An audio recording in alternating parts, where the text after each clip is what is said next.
A few years ago, a lot of people laughed at the idea that you'll own nothing and you'll be happy. But in the past 12 months, a lot's changed. And here's the thing. Once you see what's coming, you cannot unsee what's coming next. In a few years from now, most people won't even own their car, their home, and all the things that they were used to owning. And sadly, they won't even know when or how it even happened. So let's go back and show you where this all started. So on September 25th, 2015, at a United Nations summit, Agenda 2030 was first made public. Now this agenda was titled Transforming Our World, the 2030 Agenda for Sustainable Development. It was officially adopted by all 193 United Nations member states. There are numerous videos of this event. It is everywhere. They were not holding back making this public. The goal was to initiate a universal framework incorporating 17 sustainable development goals to end poverty and protect the environment by 2030. Now the goals themselves, if you look at them, it looks like overall is meant to do well for humanity. So now we need to talk about the World Economic Forum, or the WEF. Who are they? What are they all about? They are an independent international organization. They are dedicated to improving the state of the world by bringing together business, political, academic, and civil society leaders to shape global agendas. Every year, they actually have a meeting out in Davos. Perhaps some of the most powerful, influential, whether they are politicians or they are leaders in different sectors of business. They all come to this meeting to discuss many different matters, a lot of it driven towards our future and what's to come for humanity. So as Agenda 2030 was beginning to form, the WEF became a strategic partner with the United Nations with the goal to speed up the implementation of the agenda. So check this out. In the year 2016, the WEF launches a video in regards to the agenda. And in the very beginning of the video, it says this: you will own nothing and you'll be happy.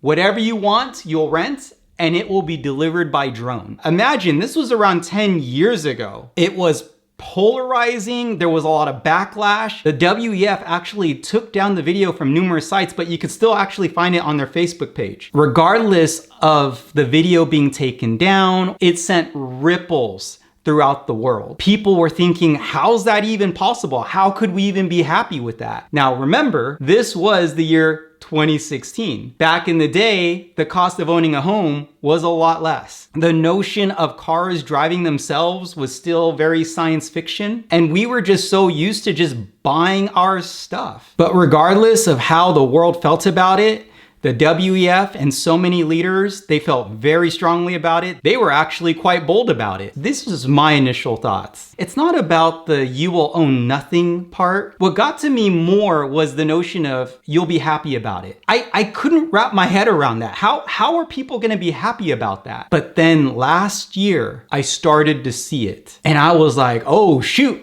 I think they're actually gonna pull it off. They planned this out real well. Now, some of us here might think, I still don't see how this whole plan is actually in motion. So let's actually break this down. Let's break down for the average person the things that they may own and how piece by piece we are essentially giving up our ownership and somehow being happy about this. So as you can see here with the diagram, this is considered the average expenditures for Americans. Housing and transportation makes up well over 50% when it comes to our expenses. So let's go ahead and talk about homes. How the prices of homes have changed, not just since 2016 till now, which is roughly around 10 years. Let's just talk about how much prices have changed since 2020. Home prices have rose roughly around 45.3%. And there are even some reports saying that median home pricing went up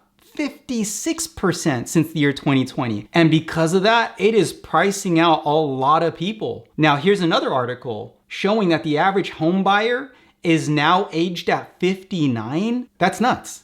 I mean, being 59 years old, the average age of retirement is around 65. So 59, you get your home, 6 years later, you're supposed to retire. How's that even possible? The president is aware to all this, how people are being priced out. He even proposed the idea of a 50-year mortgage. If the median homeowner is 59 years old, you add a 50-year mortgage, they'll probably pay off the home at 109. How does that even make sense? I don't think someone will be able to pay off that home in their lifetime. And sadly, 75% of the market looks like they are priced out. The American dream of homeownership is now becoming more of a luxury. So now we need to talk about the younger generations. Now we're going to Gen Z. They are even stating that they are looking to renting and no longer buying. It says here that Gen Z prefers renting over owning a home. Now let's talk about cars, which is our second largest expense. That price of cars have gotten so expensive lately. And it's not just the price of the car, it is the maintenance, it is the insurance. The notion of these self-driving vehicles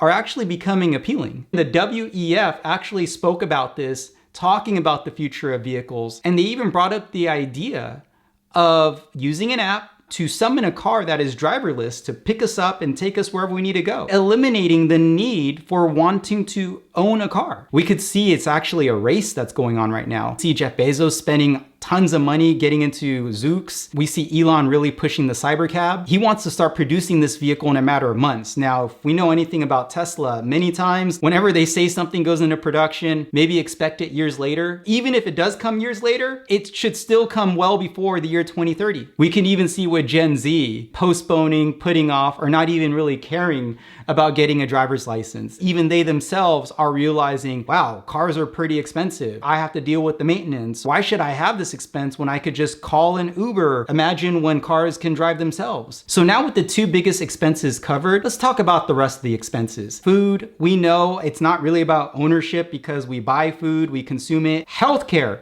is essentially a subscription that we pay perhaps month after month. And then utilities. Again, it's the notion of something that we pay for month after month. So everything looks like it's going subscription based. Education, that's pretty self-explanatory. Clothing. You know what tripped me out? Because I thought, you know what, through all of this, you will own nothing part. I thought, well, at least we'll own the clothes on our back. But you know what? There is actually someone who represents the WEF even brought up, you will even rent the clothes on your back. I don't even know how that's possible, but no, not even close. The last thing I want to cover is entertainment. Now, some of us here may not realize the vast majority of people spend their time on a screen. Average screen time by generation. I mean, if you look at the baby boomers are still doing the old school stuff, which I think is really cool. Generation X is next. They spend around 6 hours of screen time a day. Millennials, 6.7. Gen Z, we're actually pushing towards 8 hours with the Gen Z. Here's my point. Let's say we spend 6 to 8 hours sleeping, and then we spend around 6 to 8 hours at work. We spend pretty much the rest of our time on a screen. Somehow we need to fit in eating, using the bathroom. Basically, all of our remaining time is on a screen. So if we're looking at screen time, let's break down what most people are doing. When I think television nowadays, I think Disney Plus or Netflix, Hulu, Max, those are all subscriptions. Video games. I remember back in the day with video games, you would actually own the physical cartridge. And if you are from the 80s and 90s, if you knew this trick to get your video game playing, those were good times. But the fact is, most video games, it is software based. And yes, you are essentially paying a monthly subscription. I think about my kids with Roblox and they always want to buy these little upgrades for their character. That is not real ownership. You don't physically own the game or even own whatever the upgrades you're doing to your character. Ebooks. If you look at ebooks, that's also a subscription. If you look at the entire pie graph here, every single aspect of screen time is governed by some form of subscription or basically a platform that we just have no ownership of. When this was all broken down to me, I began to realize, wow, 2030 is still years away, but it looks like they're getting the job done early. Every single aspect of our life, we don't really have ownership. Everything is either priced out, especially the younger generations have no care to want to own. They would rather rent, and they actually even see the convenience and happiness towards it, or the rest of our time is on a screen. And every single option that we could have when it comes to screen time is subscription based or something that we just don't own. So the notion of you will own nothing and you'll be happy. I questioned greatly the you'll be happy part. We're literally giving up our desire to own things for subscriptions and rentals. The whole notion of jobs are in question with AI and robotics. And from there, I could actually see where the thought of a UBI could work. Let's just bring down the desire of owning everything.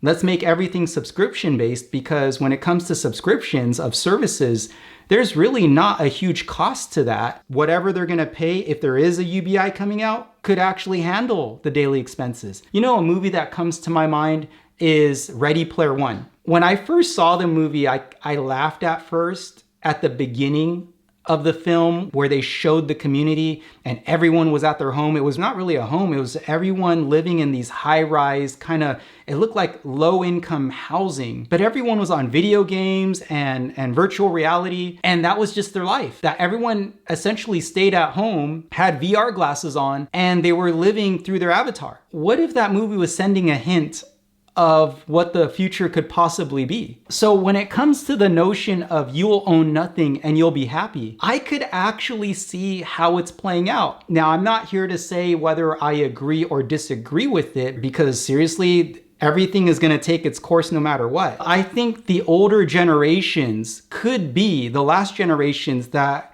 could appreciate the ownership of things, whether it is your car or it's your home or even just collectibles. Whereas the younger generation, especially getting towards Gen Z, I could only imagine Gen Alpha, they're just in a world where they don't know what it feels like to have ownership. But the younger generation, they look like they're okay with it. It really looks like the statement of you'll own nothing and you'll be happy was more geared towards the younger generations, because that is the world that they're going to be living in. Now, with that being said, I do believe in ownership, because when it comes to building wealth, it does come down to ownership. And I don't know how you may feel about this, but perhaps the millennials could be the last generation where it comes to valuing the notion of owning things. So my question now is, what are your thoughts? Do you agree with the statement, you'll own nothing and you'll be happy? Do you agree that it could possibly be our future and actually be happy about it? Or do you disagree? I would love to read the comments. And if you felt that this information was helpful, I would appreciate if you like, subscribe,